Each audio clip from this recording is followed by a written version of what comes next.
Merci de nous suivre sur ORTM1 et sur nos différentes plateformes digitales. Bonsoir, nous sommes ici à Mopti, la ville de Kifu Nassiré, où se poursuivent les compétitions entre les troupes de la Biennale artistique et culturelle. La troupe de Koulikoro s'est produite hier devant le jury. Elle a parlé des maux qui minent notre société. Le reportage de Boubacar Sankari. Le Togo a toujours été échangé contre le lait du peuple. Nous partageons les mêmes valeurs. Nous sommes liés par les mariages. Les peuples participent à nos baptêmes et à nos funérailles.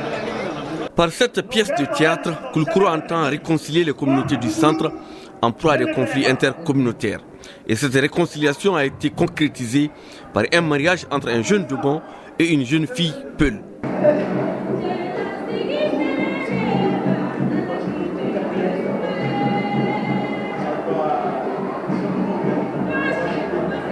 Quant aux autres arts chorégraphiques, à savoir le ballet à thème et la danse traditionnelle, la deuxième région a fait étalage de tout son savoir-faire artistique tiré du tiroir.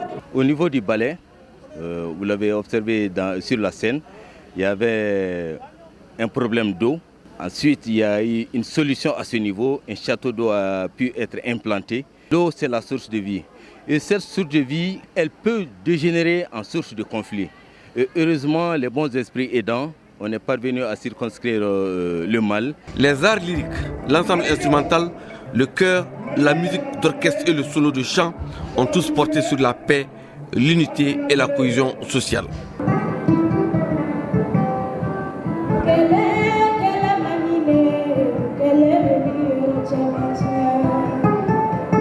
Nous avons constaté effectivement que toutes les composantes ont parlé de paix, de stabilité et du bon vivre ensemble.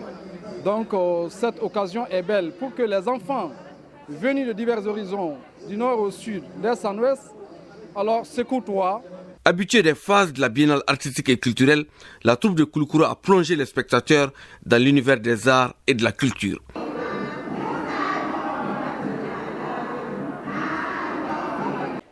La région de Dioïla participe pour la première fois à une biennale artistique et culturelle.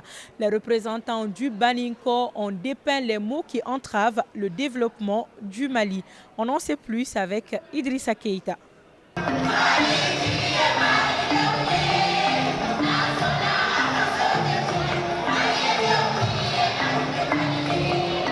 La paix et la cohésion sociale, la force du pardon, le Grand Mali et la grandeur de Sinsimbala, voilà des thèmes abordés par la troupe artistique et culturelle de Dioïla lors de sa prestation à cette biennale édition 2023.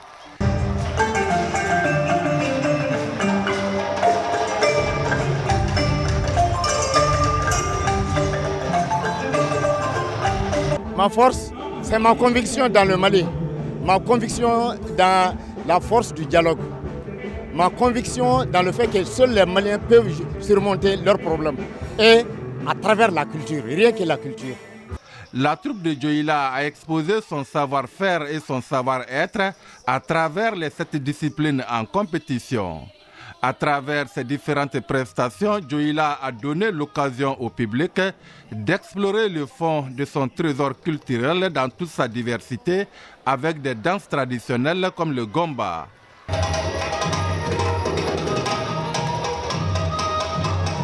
Je suis satisfait parce que je connais le niveau de préparation de la troupe de Dioïla et je pense qu'ils ont donné le maximum d'eux-mêmes et c'est réellement ce résultat que j'attendais d'eux. Voilà, donc je ne suis pas du tout surpris. Vous avez dû comprendre à travers les ovations de la salle que nous avons vraiment fait une préparation sérieuse. Parce que nous avons un défi que nous voulons lever. C'est quoi? C'est le défi de petites régions. Cette manifestation se veut un espace de promotion et de valorisation de notre culture.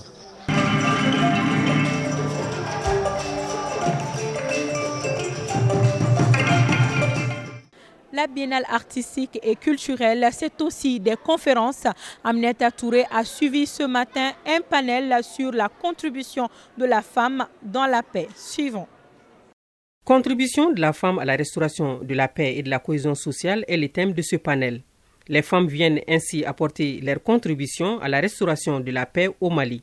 Nous avons choisi de traiter ce thème-là dans le centre du Mali pour faire prendre conscience, pour mettre une plus grande visibilité sur ce que les femmes font dans la recherche de la paix et de la cohésion sociale, mais également pour mettre en place la lisibilité sur ce qu'elles ont pu faire. Selon les panélistes Ouedraogo Aïssata Babi et Diallo Tata Touré, les femmes sont les principales victimes des conflits.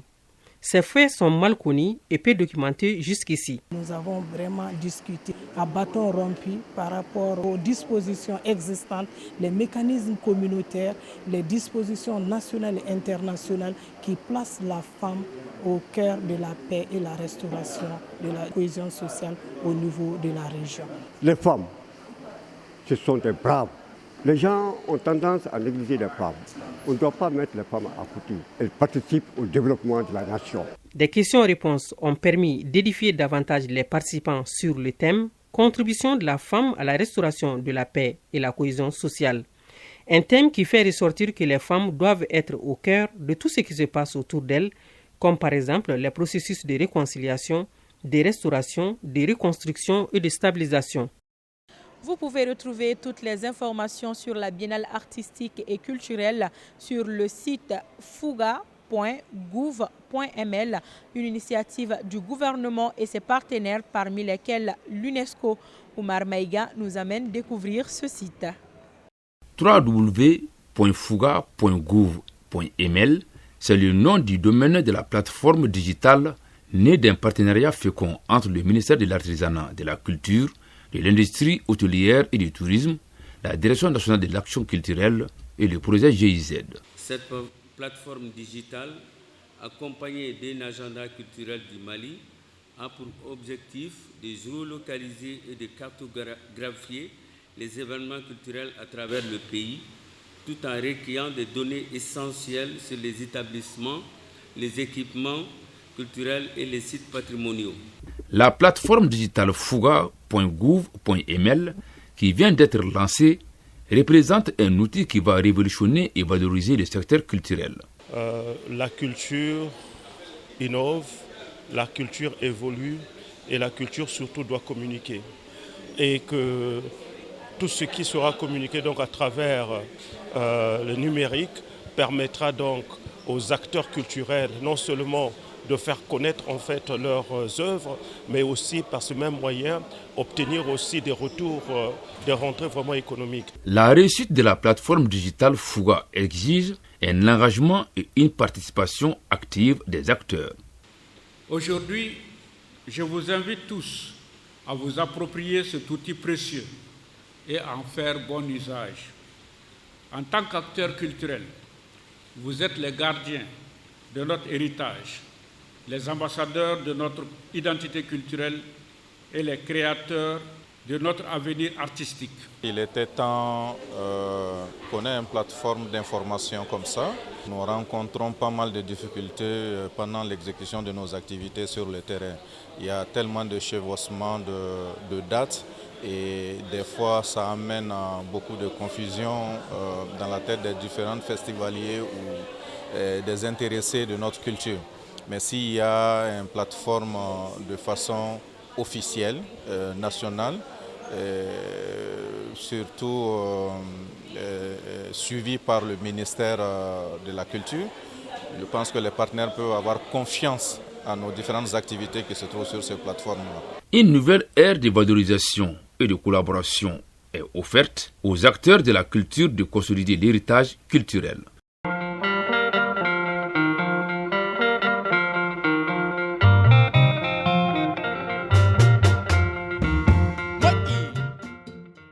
L'invité de ce troisième numéro est Madame Paul Armel.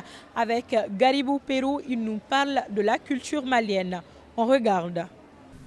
Bonsoir Madame Paul Armel, vous êtes du Congo-Brazzaville. Merci de nous avoir reçus. Le Congo-Brazzaville est l'invité d'honneur de cette biennale artistique et culturelle édition 2023. Ici à Mopti, c'est la Venise du Mali. Madame, quelle appréciation avez-vous pour le Mali? C'est la première fois que je viens au Mali et déjà dès l'aéroport, je me suis sentie chez moi. Ça, c'est quelque chose de très fort. Nous avons donc été très bien accueillis par nos confrères maliens. De ce qui est du pays, nous avons fait la route, contrairement à d'autres qui sont venus par avion.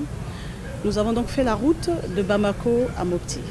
Et je vous assure, le paysage, tout ce que nous avons vu le long du chemin est simplement inouï. Nous avons été très stupéfaits de voir que sur plus de 600 km, le Malien a travaillé. Nous n'avons pas vu un espace non occupé, non travaillé.